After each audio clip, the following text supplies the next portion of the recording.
All right, my friends, I want to introduce to you what would be one of my best friends if he wasn't dead. I swear we would be BFFs. Okay, this man's name is Angus Barbieri. Okay, this man in the modern day pioneered fasting. I've known about this story for many years. I don't know why I didn't catch on and really dig in and think about it, but years later, especially as I get into fasting and start teaching it and the diet strategies that I'm using, it's crazy that I'm rereading the same story, and what this man did was amazing. Let's get into it, okay? In 1966, a 27-year-old man named Angus Barbieri, okay, checked himself into a hospital in Scotland at 456 pounds, okay? Doctors didn't know what to do. He just went in there and complained he didn't want to live this way anymore. Doctors weren't sure what to do, so they told him to fast for 40 days, and monitored his blood work. Okay. So he got to the 40 days, not a crumb of food, nothing. The guy had no problem with it. He felt good.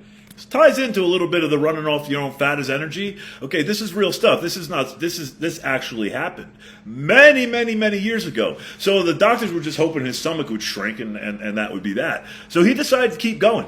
Okay, at 40 days was the recommendation. They eventually, I think at the 6-month mark, gave him some magnesium and some minerals. But other than that, he did not eat a crumb of food for 382 days. Not one piece of food, okay? This man lost 276 pounds.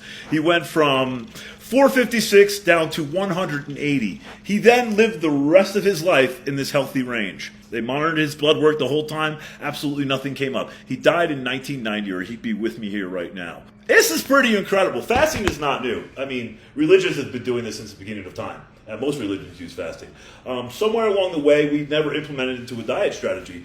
But studies show it improves brain health. Your brain actually restructures.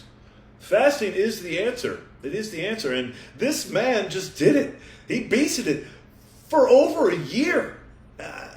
It's phenomenal. Okay, so it ties into a lot of the things that I do. And I guess when I'm so juiced up, I know why I'm juiced up and really excited is this is what I do.